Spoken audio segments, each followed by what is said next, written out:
नमस्कार। आज हम मुजफ्फरनगर की कहानी में जरा गहराई से उतर रहे हैं। हमारे पास जो जानकारी है वो इसके इतिहास, इसके तेवर और पहचान की कई परतें खोलती है। मकसद है ये समझना कि आखिर इस शहर को इतना खास क्या बनाता है। शुरुआत एक दिलचस्प विचार से करते हैं जो हमारे स्रोतों में उभर कर आता है कि ये वो जमीन है जहां मिट्टी से सिर्फ फसल नहीं बल्कि रौब और कहानियां भी उगती हैं। ये जिक्र है मुजफ्फरनगर का, जिसका नाम इतिहास भी जरा संभल कर लेता है। हाँ, बिल्कुल। और इस शहर की नींव वो मुगल दौर में पड़ी थी, जब नवाब सैयद मुजफ्फर खान ने इसे बसाया। उन्हीं के नाम पर ये मुजफ्फरनगर कहलाया। गंगा और यमुना के बीच का इलाका, ये उपजाऊ दोआब।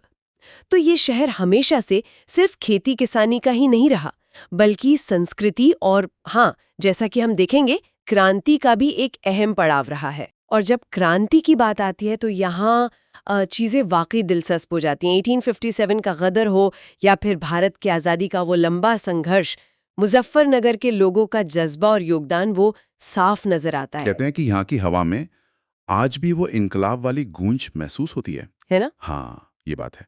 और एक पहली जो इसमें गौर करने लायक है वो ये कि कैसे इस शहर का ये जुझारू और ऐतिहासिक अतीत आज भी इसकी पहचान का एक अटूट हिस्सा है। ये सिर्फ मतलब भूगोल का एक टुकड़ा नहीं है, बल्कि यहाँ रहने वाले या यहाँ से जुड़े लाखों लोगों की पहचान, उनके डीएनए का हिस्सा बन गया एक तरह से। एक तरह से। इतिहास यहाँ सिर्फ कोई किताबी बात नहीं है, लोगों के रवैये में, उनकी बातों में झलकता है। तो क्या ये माना जाए कि यहाँ के लोगों के लिए उनका इतिहास सिर्फ गर्व का विषय नहीं है, बल्कि रोजमर्रा की जिंदगी और उनके नजरिए को भी शक्ल देता है? हाँ, काफी हद तक। ये जड़ें जो हैं, वो उन्हें एक खास किस्म का आत्मविश्वास देती हैं। लेकिन हाँ, साथ ही कभी-कभी ये ऐतिहासिक बोझ, आज की जो चुनौतियां हैं, उनसे निपटने के तरीकों पर भी असर डालता है। तो ये एक, कह सकते हैं, एक जटिल रिश्ता है। अच्छा, इस पहचान की बात को अगर आगे बढ़ाएं तो मुजफ्फरनगर ने सिर्फ इतिहास ही नहीं रचा है, बल्कि अलग-अलग क्षेत्रों में अपनी पहचान भी बनाई है। चौधरी चरण सिंह जी यहीं की देन है, जो किसानों की आवाज बनकर देश के प्रधानमंत्री पद तक पहुंचे। हाँ, बिल्कुल। और ये नेतृत्व क्षमता जो है, ये सिर्फ खेत खलियान या सियासत तक ही सीमित नहीं रही। इसने नए जमाने के साथ मतलब नए रूप लिए हैं। बिल्कुल, जैसे खेल के मैदान को ही लें। भारतीय क्रिकेट के धुआंधार बल्लेबाज सुरेश रैना, उनका नाम कौन नहीं जानता। और हाँ, नवाब मंसूर अली खान पटौदी का पारिवारिक जुड़ाव भी इसी इलाके से रहा है। और आज के डिजिटल दौर में देखें तो टिकटॉक और इंस्टाग्राम जैसे मंचों पर अपने देसी अंदाज से दुनिया भर में धाक जमाने वाले कई युवा चेहरे भी यहीं से उभरे हैं। हाँ, ये बात तो है। इससे एक बड़ी दिलचस्प तस्वीर उभरती है कि कैसे एक ही मिट्टी से सियासत के दिग्गज, खेल के सितारे और अब ये डिजिटल दुनिया के प्रभावशाली लोग निकल रहे हैं। ये शायद इस जगह की उस अंदरूनी ताकत और वक्त के साथ बदलने, खुद को नए सांचों में ढालने की क्षमता को दिखाता है। ये सिर्फ इत्तेफाक नहीं लगता मुझे। और एक पहचान तो ऐसी है जिसके बिना मुजफ्फरनगर का जिक्र ही अधूरा है। यहाँ का मशहूर गुड़। अरे हाँ, इसकी मिठास और क्वालिटी की चर्चा तो दूर दूर तक है।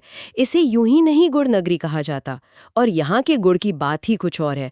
वो गहरी रंगत, वो सोंधी खुशबू, क्या कहने। बिल्कुल। ये एक बेहतरीन मिसाल है इस बात की कि कैसे कोई खास स्थानीय कृषि उत्पाद किसी इलाके की पूरी अर्थव्यवस्था और उसकी सांस्कृतिक पहचान का प्रतीक बन सकता है। ये गुड़ सिर्फ एक खाने की चीज नहीं है, ये यहाँ की किसानी, यहाँ के मौसम के उतार चढ़ाव से लड़ने का जज्बा और पीढ़ियों से चली आ रही कारीगरी, उसका सबूत है। तो इन सब बातों को समेटें अगर, तो आज का मुजफ्फरनगर कैसा दिखता है? स्रोत बताते हैं कि आज ये उत्तर प्रदेश के सबसे ऊर्जावान, तेजी से बदलते और राजनीतिक तौर पर असरदार शहरों में से एक है। ये एक ऐसा शहर लगता है जो जवान यानी नए दौर की उमंग और किसान यानी जमीन से जुड़े संघर्ष, इन दोनों किरदारों को एक साथ जी रहा है। सही कहा। और इसी मिले-जुले किरदार को हमारे स्रोत के अंत की एक पंक्ति है, वो खूबसूरती से पकड़ती है। एक जमीन जहां से क्रांति भी निकलती है और कल यानी भविष्य भी।